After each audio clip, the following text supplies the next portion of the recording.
2020 में आपने बहुत सारे न्यूज चैनल्स पे GDP, national income, per capita income की डिबेट और डिस्कशन सुनी होगी। लेकिन क्या कभी आप लोगों ने जानने की कोशिश की कि आखिर ये GDP, national income, per capita income आखिर ये होता क्या है? ये कैसे और किसके द्वारा कैलकुलेट किया जाता है? तो चलिए इस वीडियो में हम बात करेंगे जीडीपी, जीएन और नेशनल इनकम के बारे में। जीडीपी का मतलब होता है ग्रॉस डोमेस्टिक प्रोडक्ट, मतलब total goods and services produce with in the boundary of the country, उसको हम लोग जीडीपी बोलते हैं। इसको ब्रेक डाउन करके जानने की कोशिश कर कि आखिर जीडीपी होता क्या है। देखो, किसी भी कंट्री के बाउंड्री के अंदर जितने भी गुड्स और सर्विसेज प्रोड्यूस होते हैं, ठीक है, उसकी जो टोटल इकोनॉमिक वैल्यू होती है उसको काउंट करते हैं, तो वो हम लोगों को जीडीपी का नंबर देता है। अब जैसे हमारे केस में इंडिया है, तो विद इन इंडिया जितने भी गुड्स और सर्विसेज प्रोड्यूस हो रहे हैं with in a period of 1 year, जो उनका टोटल समीशन होगा वो हम लोगों का जीडीपी कहलाएगा। लेकिन इसमें 2 एक्सेप्शंस होते हैं। पहला कि उसमें सेकेंड हैंड गुड्स को कैलकुलेट नहीं किया जाता है। मैं प्री एज्यूम कर रहा हूं कि आप लोगों को सेकेंड हैंड गुड्स के बारे में पता होगा। और दूसरी चीज जो होती है वो होती है इंटरमीडिएट गुड्स।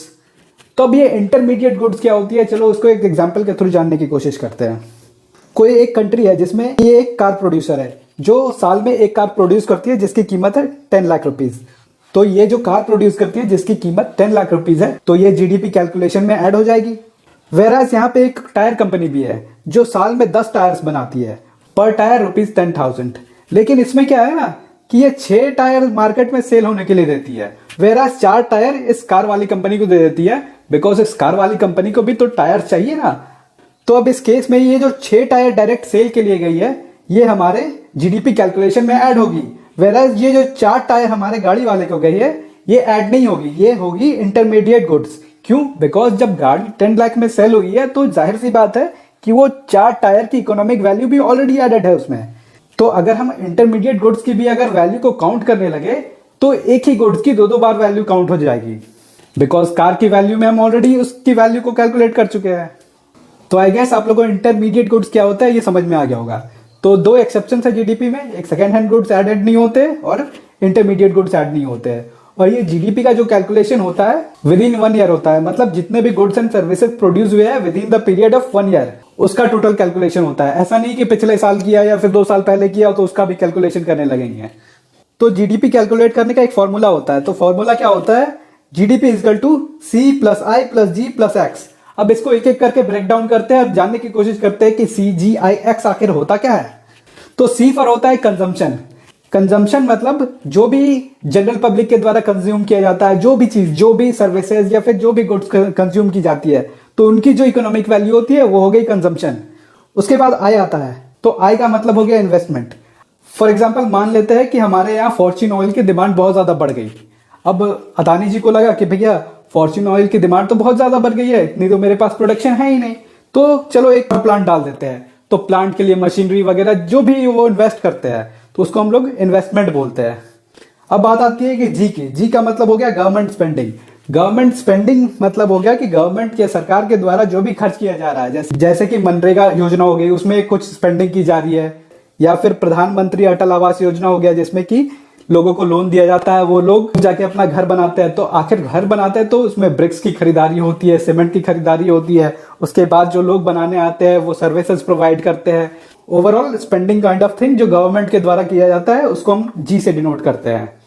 अब बात आती है एक्स की। एक्स होता है हमारा नेट एक्सपोर्ट। नेट एक्सपोर्ट मतलब हो गया total export minus total import. For example India बहुत सारी चीजों को एक्सपोर्ट करता है, जैसे कि स्पाइसेस हो गए, मसाले हो गए, या फिर मेडिसिन हो गए। तो मान लेते हैं कि मसाले और मेडिसिन की इकोनॉमिक वैल्यू टोटल होगी 1000 रुपीज, जो हम लोग एक्सपोर्ट करते हैं दूसरी कंट्रीज को।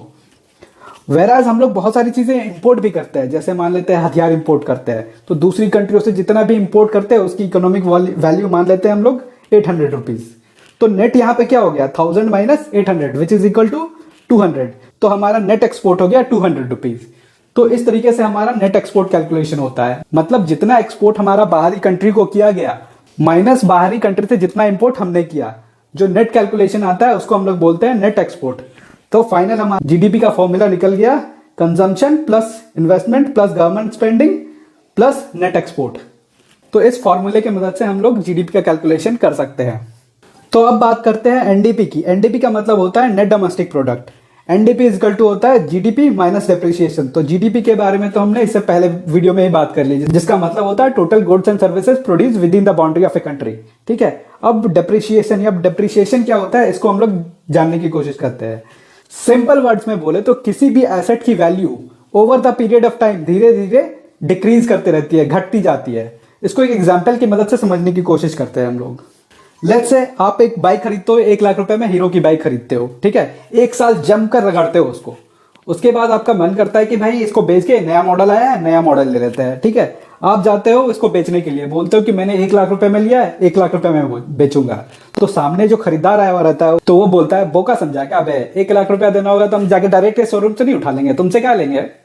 तो जाहिर सी बात है कि इसकी वैल्यू डिप्रिशिएट कर गई है। बट आप डिसाइड करते हो कि भैया ठीक है, 1 साल हुआ है, कोई बात नहीं, अगले साल बेच देंगे।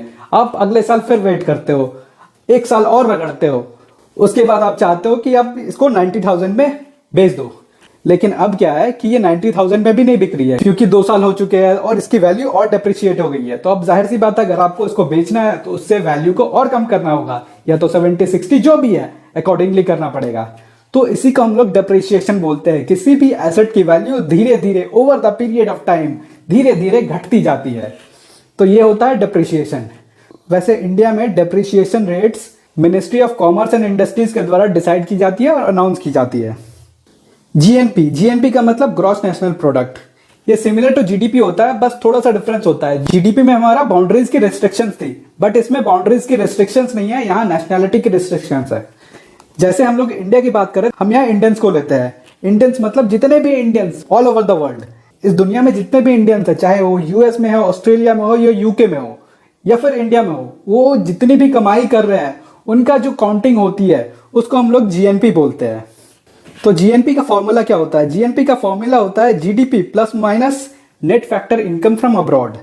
जीडीपी के बारे में तो हमने पहले ही बात कर ली है। अब ये net factor income from abroad क्या होता है? Net factor income from abroad का मतलब होता है अब्रॉड में रह रहे या विदेशों में रह रहे जितने भी भारतीय नागरिकों को है उनकी इनकम माइनस जितने भी फॉरेन नेशनल्स है जो भारत में रहते हैं उनकी इनकम।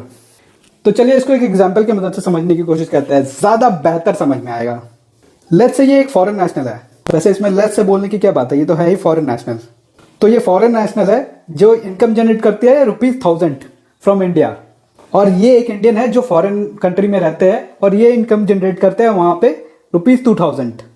तो अब यहाँ पे देखिए हमारा net factor income from abroad क्या था कि national generating income from abroad. तो यहाँ हमारा नेशनल, हमारे जो इंडियन है ये कितना जनरेट कर रहा है 2000 minus foreign nationals generating from India, ये 1000 जनरेट कर रहा है। तो यहाँ पे हमारा नेट 1000 हो गया। तो यहाँ पे net factor income from abroad कितना हो गया हमारा 1000। यहाँ पे जो फॉरेन नेशनल का मतलब है जितने भी फॉरेन नेशनल्स जो इंडिया में है, ठीक है, और यहाँ पे इसका मतलब हो गया जितने भी इंडियंस फॉरेन नेशन में है। अब ये प्लस या माइनस दोनों में से कोई भी हो सकता है। जैसे कि इस केस में हमने देखा कि इनकी इनकम 2000 थी, वेराज इनकी इनकम 1000 थी। लेट्स से इनकी इनकम 3000 हो जाती है, तो उस केस में क्या हो जाएगा हमारा 2000 माइनस 3000, तो इस केस में हमारा -1000 आ जाएगा net factor income. I guess आप लोगों को समझ में आ गया होगा कि नेट फैक्टर इनकम क्या होता है। तो चलिए बात करते हैं एनएनपी की, नेट नेशनल प्रोडक्ट, जिसे नेशनल इनकम भी कहा जाता है। तो एनएनपी होता है जीएनपी माइनस डेप्रिसिएशन। तो जीएनपी के बारे में भी हमने पहले बात की हुई है, डेप्रिसिएशन के बारे में भी पहले बात की हुई है। वैसे जीएनपी को हम लोग GDP minus net factor income from abroad भी लिख सकते हैं। तो वही यहाँ पे किया हुआ है, NNP is equal to GDP plus minus net factor income from abroad minus depreciation. Depreciation के बारे में भी हमने पहले बात की हुई है। तो अब ये जो एनएनपी होता है इसको हम लोग नेशनल इनकम भी बोलते हैं, और ये one of the purest form of the income of the nation बोला जाता है। ये नेशनल इनकम सीएसओ के द्वारा कैलकुलेट किया जाता है। सीएसओ सेंट्रल स्टैटिस्टिकल ऑफिस के द्वारा कैलकुलेट किया जाता है, जो आता है मॉस्फी के अंदर, Ministry of Statistics and Programme Implementation. अब हमारा जो नेशनल इनकम निकला उसको अगर हम टोटल पॉपुलेशन से डिवाइड कर देते हैं तो उसके बाद हमारा जो प्रोडक्ट निकलता है वो होता है पर कैपिटा इनकम। लेकिन हम लोग पर कैपिटा इनकम या फिर नेशनल इनकम निकालते क्यों हैं? क्योंकि इससे बहुत सारी चीजें पता चलती है हम लोगों को, जैसे स्टैंडर्ड ऑफ लिविंग पता चलती है लोगों की उस कंट्री में, उसके बाद इकोनॉमिक पॉलिसी बनाने में गवर्नमेंट को हेल्प मिलती है इससे। अब इंडिया में जो जीडीपी कैलकुलेशन होता है वो फैक्टर कॉस्ट पे होता है। ये दो चीज होती है, एक होता है फैक्टर कॉस्ट, दूसरा होता है मार्केट कॉस्ट। जितने भी डेवलपिंग कंट्रीज है वहां पे जो जीडीपी का कैलकुलेशन होता है वो फैक्टर कॉस्ट के द्वारा होता है, वेराज जो डेवलप्ड कंट्रीज है वहां पे जो जीडीपी कैलकुलेशन होता है जनरली वहां पे मार्केट कॉस्ट के द्वारा किया जाता है। तो अब ये फैक्टर कॉस्ट और मार्केट कॉस्ट क्या है इसके बारे में हम लोग अगले वीडियो में बात करेंगे।